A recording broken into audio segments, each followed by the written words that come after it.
Olá, esse é o Ombudswomen da Beta Redação. Mudamos um pouco o nome porque ele é feito apenas por mulheres. Eu sou Laísa Buquerque. Eu sou Gabriela Gonçalves. E eu sou a Lua Clear. Nesse vídeo a gente vai falar sobre 4 matérias realizadas durante o semestre da Editoria de Economia. A gente vai começar então pela que tem o nome de Bancos lucram 69,9 bilhões em 2015. Quem quiser começar. Um dos defeitos que eu vi na matéria, apesar das informações estarem bem completas, foi que os números não estavam traduzidos em porcentagem. Então, a gente tinha uma informação super importante, mas que estava numa legenda de uma foto, enquanto ela devia estar na linha de apoio. E aquela linha de apoio podia ser o início do texto. Eu acho que a construção, que a lógica da matéria estava um pouco invertida. E claro que é muito mais fácil a gente perceber isso como leitor, e quando a gente já tem todas as informações prontas num texto, do que na hora que a gente está produzindo, principalmente numa editoria de economia, em que a gente não tem muita relação com o assunto, a gente tem dificuldade de entender os temas e mesmo de traduzir os números, que foi o que aconteceu. Claro. E porque, enfim, não é do nosso cotidiano, eu pelo menos não consumo muito esse tipo de notícia, e então é muito mais difícil de produzir também uma matéria nesse conteúdo. Os próprios dados, né? É muito difícil porque a gente não é economista, né? Quem é economista é fácil, pega ali, interpreta e acabou. Eu vejo essa dificuldade principalmente por isso. E jornalismo quase não tem números, né? Se a gente for parar para ver, o único momento que tem número é a economia. Exatamente. Eu acho bem comum isso acontecer. E também, eu não sei se tu chegou a mencionar, mas a dificuldade da leitura desses dados para o leitor. Porque quando fica muito número, fica muito massivo, e aí o leitor não entende. Simplesmente fica aquela leitura rápida, assim, que tu tá lendo e não tá entendendo. Então, eu concordo, assim, né, do que tu falou. Sim, pode ter todos os dados. Eu acho que a matéria tá até completa, só o erro foi da editoria, assim, da edição. Porque teve o erro que a Gabriela comentou no começo, que a legenda podia estar na linha de apoio. Então ficou um pouco confuso, porque a legenda era super importante. Eu acho que ela perdeu o destaque que ela merecia. Vamos passar para a próxima, então. A próxima que a gente resolveu analisar é empregados domésticos tiveram elevação em 2015. Quem quiser. O que eu identifiquei nessa matéria, principalmente que a gente tinha muita informação, e muita informação legal, e muita informação relevante, que é um tema que a gente não lê muito, mas que é super importante, enfim, tinha muita informação.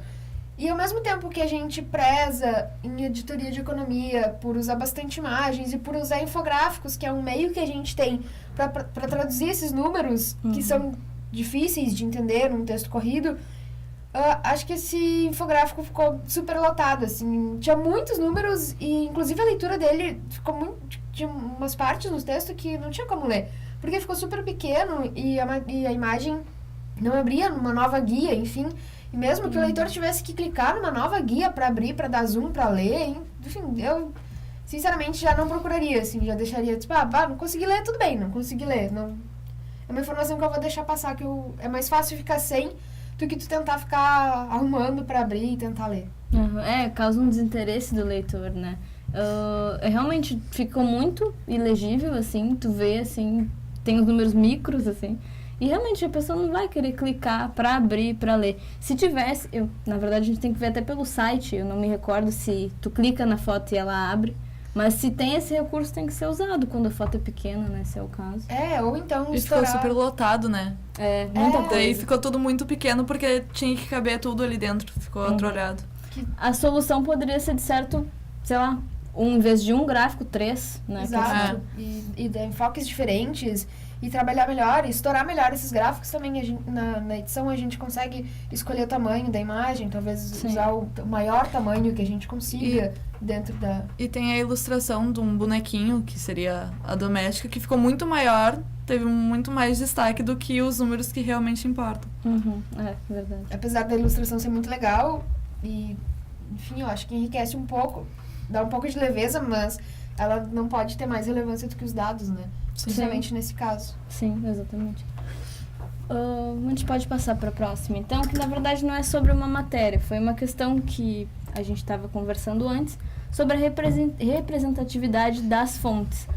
Por que eu trago isso, né? Porque eu conversando com uma amiga minha, né, feminista e negra, ela apontou que é muito comum dentro do jornalismo a gente ir procurar fontes e normalmente são homens e pessoas brancas, né?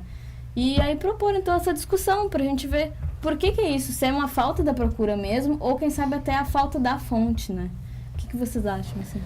Eu acho que isso ilustra um pouco desse cenário de, por exemplo, a economia. Todas as pessoas que eu fui entrevistar, geralmente é um curso, ou enfim, que os homens dominam muito. E daí eu acho que não é nem pelo interesse da pessoa, do repórter, eu quero fazer com uma mulher ou quero fazer com um homem. É simplesmente não tem outras opções a não ser homem branco, entende?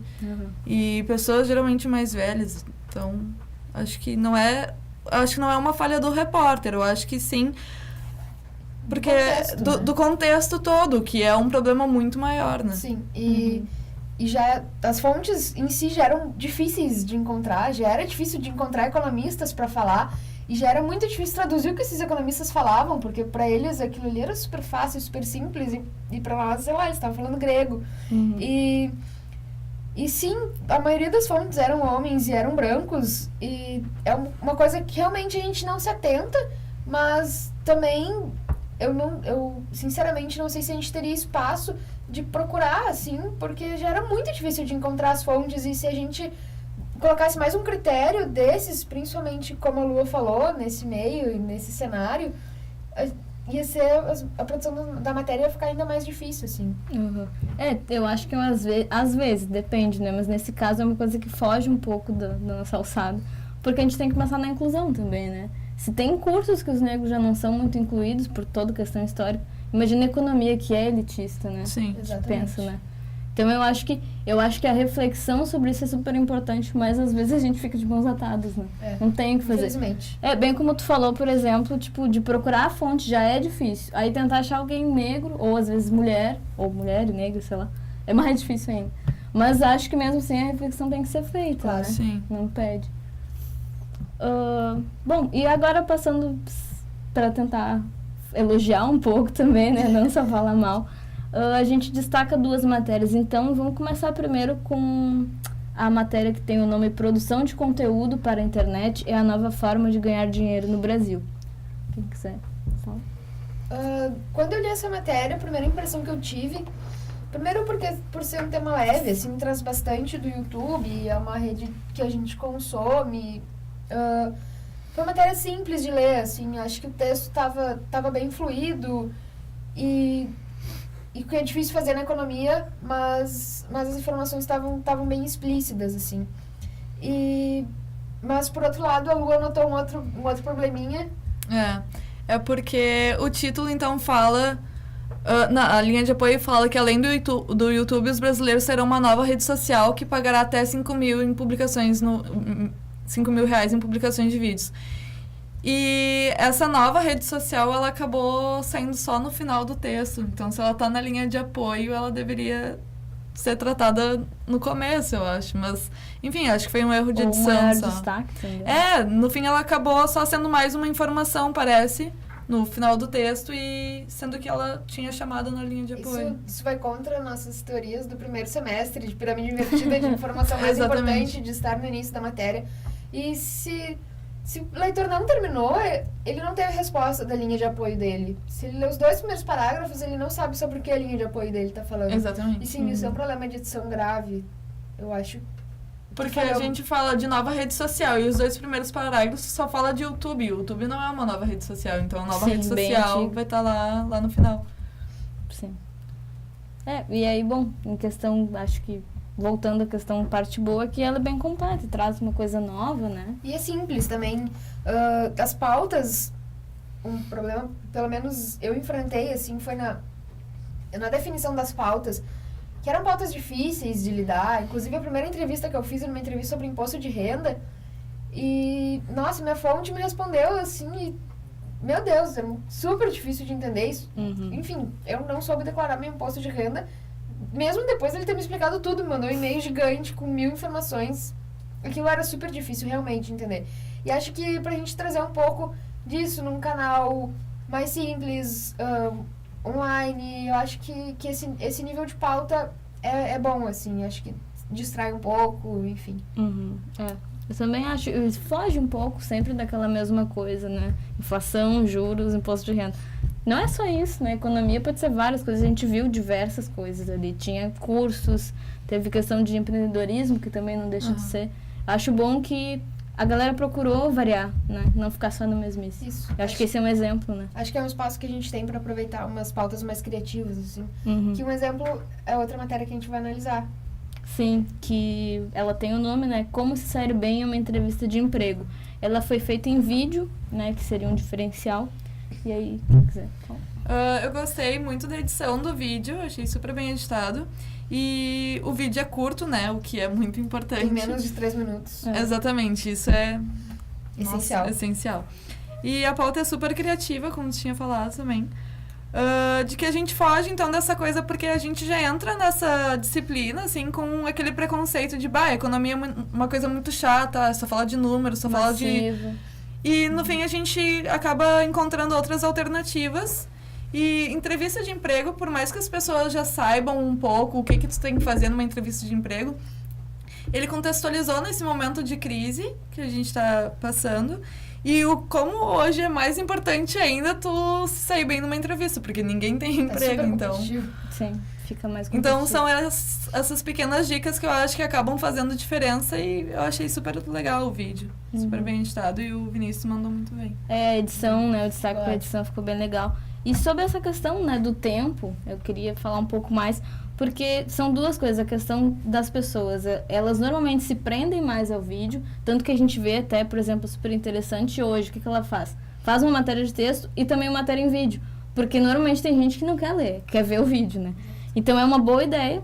E também tem a questão do tempo, não adianta fazer um vídeo de 10 minutos, as pessoas não param mais pra ver, sabe? Então, normalmente tem pesquisas assim, que avaliam que as pessoas veem vídeos de 3 a 5 minutos. Então, sempre tem que cuidar disso. Não adianta o vídeo ser longo, que às vezes a pessoa simplesmente não vê. Inclusive, a gente já tem algumas prévias de métricas do site e do Facebook da Beta. E as matérias com mais acesso realmente são as matérias em vídeo. E as matérias que são lidas até o final são as matérias com vídeos mais curtos. Porque independente de que tu acesse muitas matérias com vídeo, se o vídeo tiver 10, 15 minutos, pelo 5º minuto tu não aguenta mais, tu sai do vídeo, tu fecha a aba. Tu vai ver até o tempo do vídeo, porque tu tem como ver antes do tempo. E daí tu pensa, não, esse vídeo tem 10 minutos, eu nem vou parar começar. 10 minutos pra olhar isso. Então, a gente tem, realmente, a gente viu essa diferença nas métricas, a gente tem esse resultado, e é uma coisa que eu acho que fica pros próximos semestres e pras outras editorias, pra gente trabalhar nisso. De uma maneira um pouco mais objetiva, assim. Acho que é um desafio para nós, como estudantes de jornalismo, produzir mais vídeos, que é difícil de fazer. Por exemplo, eu não sei editar vídeo, então às vezes eu me prendo muito na questão textual. E de encontrar soluções mais objetivas, assim. Por exemplo, essa matéria do Vinícius, que tem 2 minutos, e ele dá muitas dicas. Em 2 minutos você aprende muita coisa, entendeu? Tudo bem que é um assunto mais simples. É uma coisa bem dinâmica. Né? Exato, mas é dinâmico, é solto. E independente de ser editoria de economia, ou enfim, mas de trabalhar mais nisso, assim. Acho de, talvez, passar mais tempo numa matéria, mas conseguir enxugar melhor ela, assim, e trazer mais mastigado pro leitor, para que ele entenda melhor. Eu só, pra agregar, né, o que tu fala, eu também faço editoria de política, e também é um assunto um pouco massivo, que às vezes as pessoas, não quero ler sobre isso, né? Mas o que a gente tenta fazer? Tenta trazer mais multimídia. Tenta trazer mais multimídia as matérias. Então, tu misturar foto, vídeo, áudio, com texto, às vezes, e eu acho que isso seria uma dica, como tu falou, para os próximos, tentar fazer isso em economia. Porque é o jeito de fazer o leitor ler, né? A internet, assim, as pessoas acabam se movendo por isso. Acho que é isso, então, né? A gente finaliza por aqui. Obrigada por quem assistir. E é isso, então. Tchau, até mais. Tchau, até a próxima.